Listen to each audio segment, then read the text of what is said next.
Right now, as you're listening to this video, there are a large number of vacancies which have not only opened up, are also opening up in Dubai and in UAE in general. Unfortunately, it seems that the HR people are unable to get the right candidates. And how do I know this? Is because I constantly speak to them. And there are many of you who are applying for jobs, but the way you go about when I come to know, I realize why you're not getting the job. So what I decided is in this video, which is around 18-20 minutes, I've coupled a few important points and I'm sharing them with you. Listen to the video and use your discretion whether you feel, okay, does it make sense? Does it not make sense?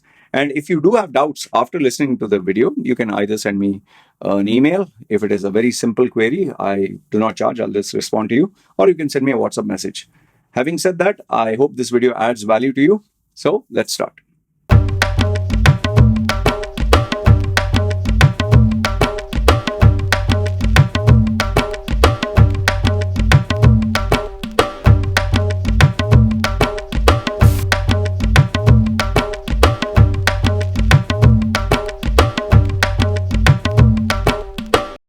All right, by popular demand, I'm making this video to give you a few pointers if you're looking for jobs based in Dubai, UAE. Okay, there are a lot of similarities between applying for jobs in Qatar, Saudi, Bahrain, Oman, and Kuwait, but you will have to verify and check based on the latest new laws or policies and procedures. Remember, there are certain nationalities that suddenly can be in the banned category right now.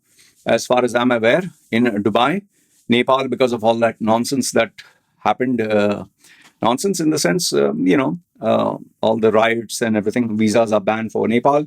Bangladesh is also in that category. I do not know why. Pakistan is also having issues, and certain countries in Africa. All right. How do I know this? Because my friend, who is a HR director, he has to keep employing people as his company is large. People come, people go, and he has given me this information. Now, there is a possibility and probability that as I'm telling you this, maybe the laws have changed. So, like I said, check with the person who you're applying for in the company. What does he say? Because if in case, let's say, he doesn't want to give you a job, he can give you all the bullshit excuses possible. And some of them just want to take advantage of you and, don't want to tell you no.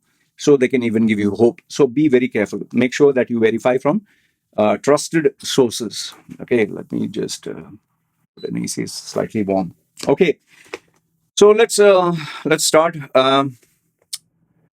First and foremost, okay, I think this goes across the board. Please do not fall for anyone who gives you a guaranteed job. Someone tells you, hey, you'll definitely get a job. I know of a contact. I know of this person, that person, whatever.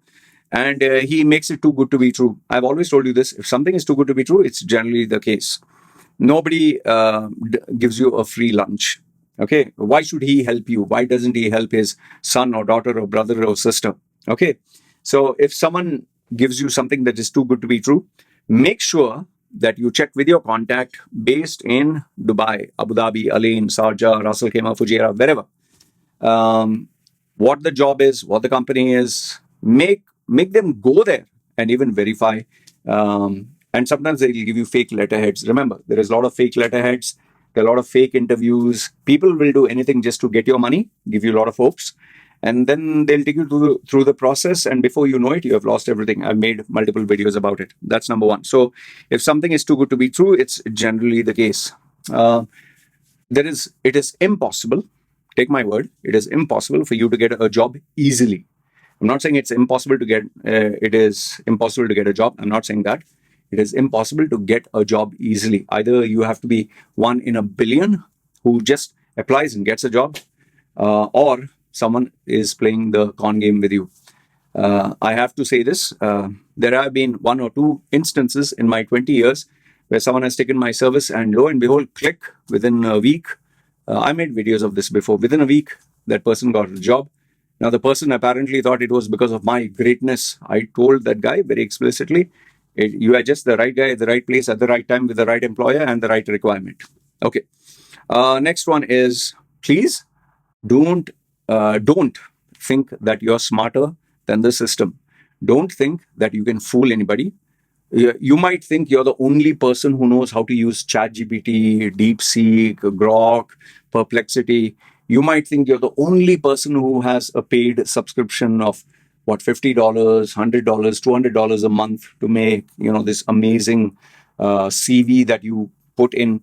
You'll take their requirement, you'll take your CV, and then you'll put in your both these, and you'll make a beautiful prompt.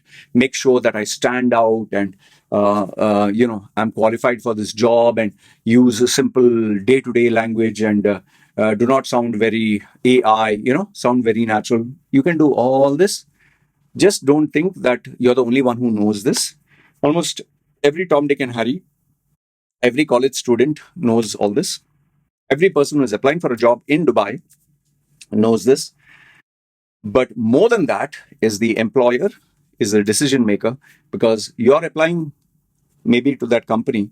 He has received maybe 400 CVs per day, 400, 300. In some cases, they even receive 1,000, 2,000. Okay. So you're not smarter than them, because if you were smarter than them, you would be having a job right now. You're not smart. You just think you're smart. Okay. So making a fancy pantsy CV through AI is maybe going to get attention. Maybe they're going to, oh, wow, amazing CV. But then if you make a standard that is so high, you need to achieve it. So if you're positioning like the words that you use in the CV and all that make you sound like the CEO of Tesla, and you appear as Ramu from the village of, in Trichur, or some in Bihar, there is some sewage laden village. If you look like that, well, he's going to look at you. Thank you very much. Bye bye. Okay. So I'm not telling you don't use AI. Everyone is using AI. You also use AI. But all I'm telling you is you cannot fool them. Second one is, next point is, when they're taking an interview, if you have softwares, or you have, let's say, you put the sticker or the answers on the screen, and you put a nice background and all that, there also you can impress them. Maybe sometimes you can fool them. But keep in mind, the HR professionals have already burnt their fingers many times over, and they know all the tricks in the trade. They know all the stuff that you would try. So what my friend, what he has told me is, whenever they employ anyone, the CV is fine, the interview skills fine. You will say that I'm number one. I'll give my life for you, sir. I'll work until I die. So you can try me. Just give me a challenge, and I will show you all that stuff. You can say. How they have managed to circumvent this is only if you are in Dubai. Not if you are in India, they're not going to, take the trouble of coming to you, unless, of course, you have such a rare skill. If you're in Dubai, they will call you for a face-to-face interview. And when they call you for a face-to-face interview, maybe there'll be 10 people, 5 people, or maybe you'll be the only one. And they are going to ask you questions which are related to the workplace, which are related to the work. It can be technical in nature. So even if you memorize the answer and give them a flawless answer, a perfect answer, what they do next is they will ask you to show in practical terms how to do it. In fact, one of the HR guys, what he does is, because a lot of Filipinas and Indian females have started using AI to create and craft cover letters and show that they are very good, well versed in English. They give them a laptop with no internet connection, and they say, please create and craft a letter for so and so this thing, and you have these are the requirements that have to be in the letter, and you have approximately maybe 5 minutes to do it. Okay, very fast. So there they will check your actual skills. So keep this in mind. You can't bullshit with them. You can have all these applications that make you look smart, handsome, slim, beautiful. Some people have even taken their photograph and put it in AI to look like a model. But when they see you face to face, and you have cracks and craters and pimples and boils, and you look like you just woke up in the morning, and you're like you took 2 shots of cocaine before coming there, like a drug addict, you're like this.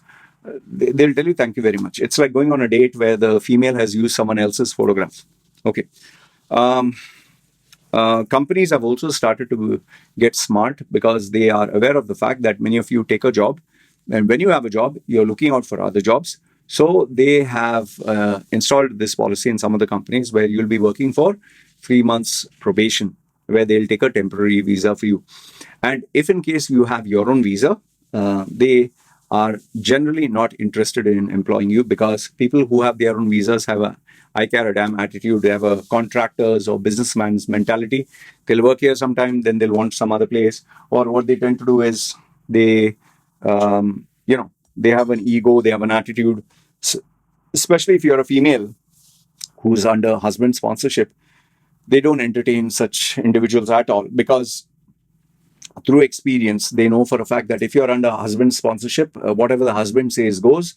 And most of the females, when they work in the company, they are busy searching for other jobs at the company's expense. So they prefer having someone who will be working for them under their visa for at least 2 to 3 years.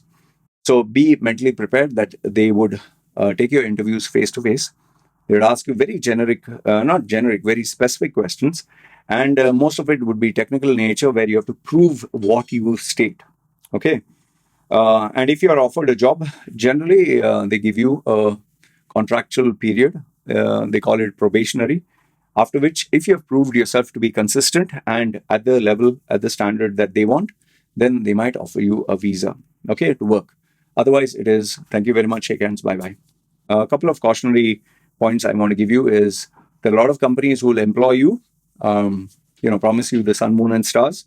There are a lot of companies who would make you work and then refuse to pay. And if you go and complain, legally, you also will be in problem, because they will ask you, how did you work when you are not under their visa? And you need to have everything in writing. Remember, in writing, verbally, nothing is of any value. Don't fall for people who give you verbal promises. Okay. Some other points which will help you is keep in mind where you're getting the job. If you're getting a job in Dubai for, let's say, for example, you get a job in Dubai for 40,000, say 45,000, and you're getting a job in Abu Dhabi, let's say for 50,000, and you're getting a job in Alain for 15,000, and you're getting a job outside the outskirts of Alain, let's say for 10,000. Okay. The only difference is in Dubai, the 50,000 is complete full salary package, nothing else. Abu Dhabi 50,000 also is full salary package, nothing else. But then they give you Alain and outskirts, Musafa and all those other areas. They give you salary plus accommodation plus car plus petrol plus children's expense. Guess what? That 10,000 or 15,000 is the same value of 50,000. You will be like, how does that even make sense? Because Dubai, the cost of living, the apartments, the petrol, the car, the fines, the toll, the parking fees, all that will eat into your salary nearly 60%. Okay. So I have a friend who was earning near around 45,000 in Dubai. Now he gets 15 in, I think, outside Alain. And along with the salary, he gets free accommodation, free transportation, free petrol. Children's education is very, very cheap. Guess what? He's saving more money now than he was when he was getting 45,000. So this is something nobody will tell you. Then what else? What matters in the end is how much money you not earn, how much money you manage to save. So even if he promises you a very big salary, but your expenses are crazy, then it makes no sense. Remember, read between the fine print or stuff that is not mentioned. For example, he'll tell you, okay, I'll give you this salary, but maybe he forgot to mention or didn't mention to you that you have a lot of traveling to do. You have to go from Sharjah to Abu Dhabi to Alain to Musafa to Ras Al Khaimah, all on your own expense. Or you have to go company provided transportation, but you're working 6 days a week. They will tell you, you work only 5 days a week. But then after you join, they'll tell you, no, you work even 1 day a week also, no problem. But work has to be finished. This is your project. You have to complete it on time. Then the monkey's on your back. So companies can play around with this. There is also, you have to be very careful and cautious when asking this. But what is their exit clause? There are some companies that have a competitive clause where once, if you work for, let's say, for example, I'm giving you, let's say you work in the hospitality industry, okay, then maybe they will put a ban that you cannot join a competitor in the hospitality industry. This is generally for people at a higher level. So they can put a comparative clause ban. They can even put a complete ban that you did something which they were not very happy with. They can conjure up or create a narrative. So it's very important to be in their good books. Like I told you, if something is not in writing, means in writing is legally on their letterhead with a stamp, the sign, authorized signatory, everything. Okay. And yes, please do find out what is the exit clause. Like if you want to resign, is it 1 month advance notice? Is it 3 months? The 3 months, do they pay you? Do they not pay you? Then do they just let you go, or are they particular? No, you have to go back to India. We are not going to let you change the visa. People can make all sorts of complications if they want to. Now, I'm not trying to say that all this will happen, but I'm just preparing you for the worst, because remember, when shit hits the ceiling, you just don't know, when your bad time is going to come. Don't be afraid to ask questions related to you and your career, but learn to ask them in a proper fashion. Be smart. Don't say, if I want to leave the job, or don't say, if I resign, will you put a ban, or do you pay your salaries on time?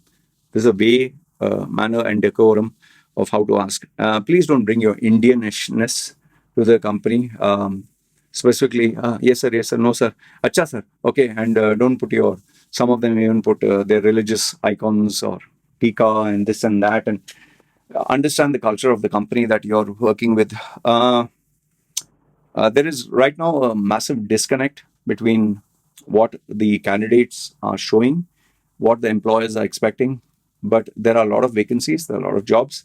So if in case you follow, it's like a marriage. It's like a marriage between two people. If they are very open and clear, and you're also open and clear, I'm not saying be 100% transparent and 100% honest. You cannot trust anyone, but be smart. And yes, this is the last piece of advice that I'll give you, and that is always have a plan B, because if in case plan A, that is getting the job, doesn't work out, then at least you have something to fall back on. And please be careful who you take advice from. I hope you get the right advice, and I hope this video answered a couple of questions. If you have any more questions, feel free. You can write to me, loy@loymachedo.com. It'll be kept confidential, or you can send me a WhatsApp. I wish you all the best, and always remember that